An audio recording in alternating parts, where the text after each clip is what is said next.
આ વિડીયોમાં વઘારેલી ખીચડી બનાવવાની એવી રીત બતાવી છે કે બધા એકવાર લીધા પછી 100% ફરી માંગીને ખાશે અને તમારી ખીચડીની ફરમાઈશ કરશે. તો વિડીયો લાસ્ટ સુધી જોઈ લાઈક આપી ચેનલને સબસ્ક્રાઇબ જરૂર કરજો. Happy cooking, enjoy eating. Khichdi માટે સૌથી જરૂરી છે દાળ ચોખાનું માપ. તો આજે આપણે એકદમ સરળ માપ જોઈએ. પોણો કપ જેટલા આપણે ચોખા લીધા છે. તમે ચોખા કોઈ પણ વાપરી શકો છો, ખીચડિયા, પરિમલ, જીરાસર કે બાસમતી. અત્યારે મેં જીરાસર ચોખા વાપર્યા છે.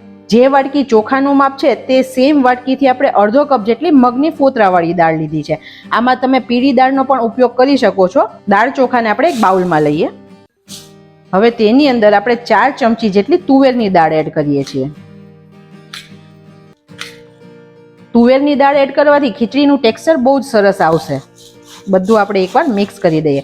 ફ્રેન્ડ્સ, જો તમારા ઘરે એવરીડે ખીચડી બનતી હોય ને તો તમે વધારે પ્રમાણમાં આવી રીતે ખીચડીને ભેળવીને પણ રાખી શકો છો. તો કરવું હશે ત્યારે તમારે વાટકીના માપે ખીચડી માત્ર લેવાની જ રહેશે. આ માપથી ખીચડી 3 થી 4 લોકો જમી શકશે.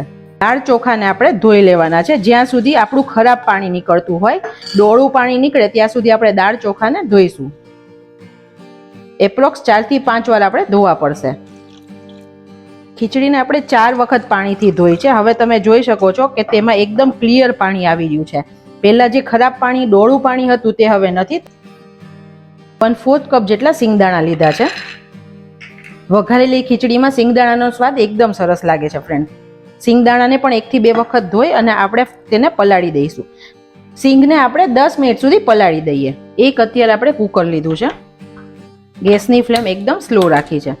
ફ્રેન્ડ્સ, આ ખીચડી કરવાની રીત એકદમ જ અલગ છે અને માપ પણ એકદમ ચોક્કસ છે. તો તમે લાસ્ટ સુધી જોશો તો એકદમ મસ્ત ખીચડી તૈયાર થશે. કુકરની અંદર આપણે જે વાટકીથી દાળ ચોખાનું માપ લીધું તે વાટકી 4 વાટકી ભરીને પાણી નાખવાનું છે. એટલે દાળ ચોખાથી 4 ગણું માપ. આ ખીચડી ફ્રેન્ડ્સ એકદમ સરસ સોફ્ટ અને ઢીલી તૈયાર થાય છે અને ખાવામાં એકદમ મસ્કા જેવી બને છે. અને જે ખીચડી નહીં ખાતું હોય ને ફ્રેન્ડ્સ, એ પણ માંગીને ખાશે હવે ખીચડી. આપણે સૌથી પહેલી ભૂલ ખીચડીમાં ક્યાં કરી ફ્રેન્ડ્સ, કે દાળ ચોખા સાથે નાખી, પાણી નાખી, મસાલા કરીને કુકરમાં વિસલ કરી દઈએ. પહેલા આપણે અહીંયા પાણીને બોઇલ થવા દેવાનું છે. ફ્રેન્ડ્સ, આપણે આ પાણી અહીંયા બોઇલ કેમ કરીએ છીએ? જ્યારે આપણે ખીચડી પલાળેલી નથી અને તરત જ ખીચડી બનાવવાની છે તો આ રીતે પાણી આપણે જ્યારે ઉકાળી લઈશું અને પછી ખીચડી એડ કરશું ને તો ખીચડી બન્યા પછી પણ તેના દાણા કડક નહીં રહે. ઘણીવાર કેવું થાય કે ખીચડી પલાળેલી ના હોય ને બનાવીએ ને તો દાણા થોડા અંદરથી કડક રહેશે. તેનું આ પરફેક્ટ સોલ્યુશન છે. હવે પાણીમાં અડધી ચમચી હળદર એડ કરીએ અને 1/2 ચમચી જેટલું મીઠું એડ કરીએ છીએ. એકવાર સરખું હલાવી દઈએ. આપણું પાણી સરસ ગરમ થઈ ગયું છે. તેની અંદર આપણે દાળને ચોખા એડ કરીએ.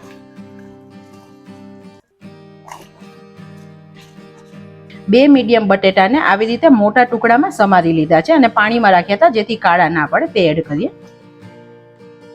ફ્રેન્ડ્સ, આમાં શાકભાજી તમે તમારી ચોઈસના એડ કરી શકો છો. તમને લીલોતરી શાક નાખવા હોય તો ઘરમાં અવેલેબલ હોય તો તે પણ બધા એડ કરી શકો છો. 1 વાટકી જેટલું ગાજર એડ કરીએ છીએ. બધું સરસ મિક્સ કરી દઈએ. સિંગદાણા પલાળ્યા હતા તે પણ પાણી કાઢી અને એડ કરીએ. આવું કરવાથી ફ્રેન્ડ્સ સિંગ તેનો ફોતરાનો કલર પણ છોડી દે છે અને સરસ રીતે ચડી પણ જશે.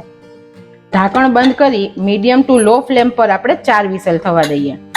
કુકર ઠંડુ થાય છે ત્યાં સુધી આપણે એક સ્પેશિયલ ચટણી બનાવીએ. જેની માટે 3 કળી લસણ લીધું છે અને 1 ટુકડો આદુ લીધું છે.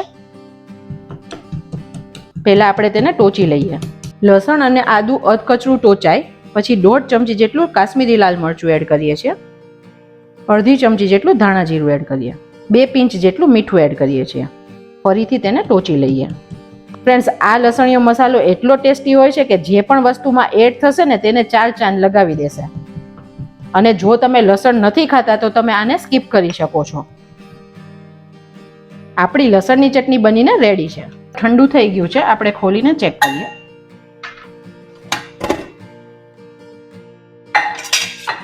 ફ્રેન્ડ્સ, આપણી ખીચડી પણ સરસ ચડી ગઈ છે. ફ્રેન્ડ્સ, અત્યારે જે ખીચડી તૈયાર થઈ તેને આપણે નોર્મલ કઢી સાથે પણ ખાઈ શકીએ છીએ. હવે આપણે ખીચડીનો એકદમ ચટાકેદાર વઘાર તૈયાર કરીએ. તેની માટે એક નોનસ્ટિક પેન લીધું છે. ગેસની ફ્લેમ સ્લો રાખીએ છીએ. 3 ચમચી જેટલું આપણે દેશી ઘી એડ કરીએ છીએ અને 3 ચમચી જેટલું તેલ એડ કરીએ છીએ. 1 ચમચી જેટલી રાઈ એડ કરીએ છીએ. રાઈ આપણી ફૂટે છે ત્યારે 1 ચમચી જેટલું જીરું એડ કરીએ. 2 તમાલપત્ર છે જેના 2 ટુકડા કરીને એડ કરીએ. 2 સૂકા લાલ મરચાં છે. 2 પિંચ જેટલી હિંગ એડ કરીએ છીએ. 1 મોટી ડુંગળીને ઝીણી સમારીને લીધી છે.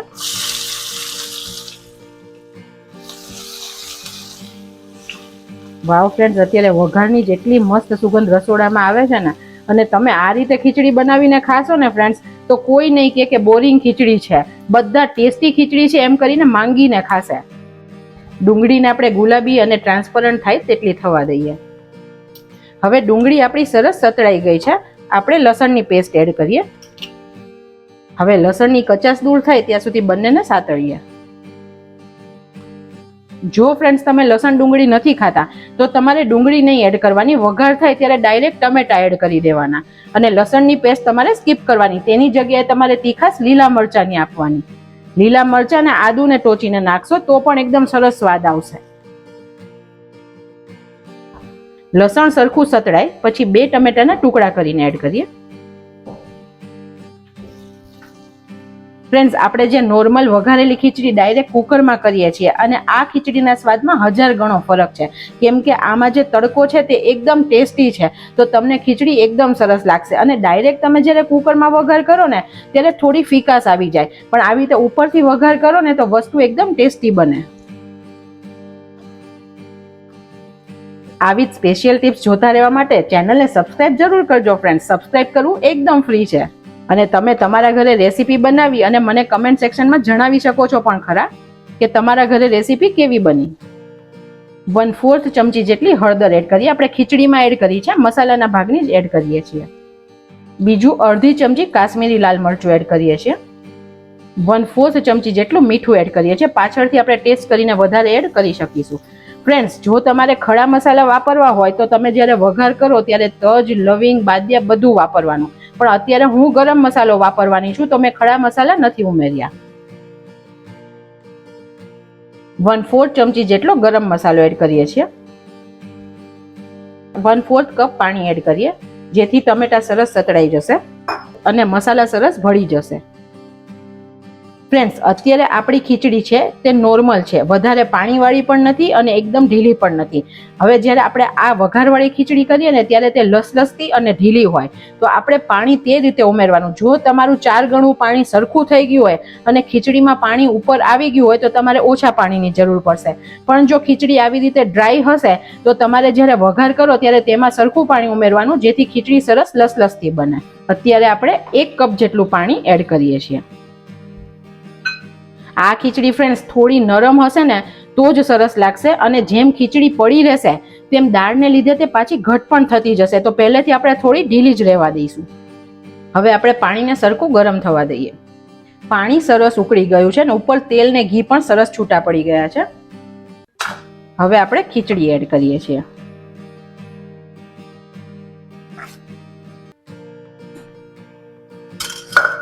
ગેસની ફ્લેમ આપણે સ્લો કરી છે અને આને આપણે હલાવવાનું છે.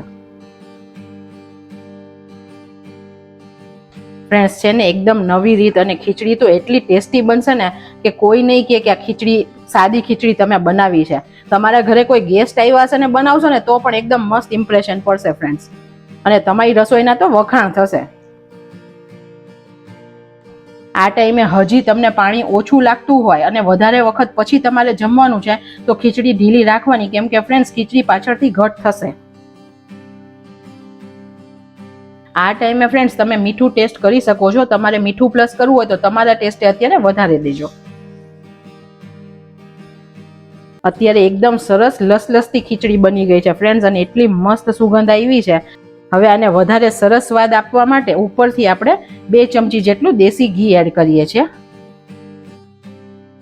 અને 2 મિનિટ માટે માત્ર તેને થવા દઈએ જેથી બધી ફ્લેવર ખીચડીમાં સરસ ભળી જશે. એકદમ બેસ્ટ ખીચડી દેખાય છે ને ફ્રેન્ડ્સ.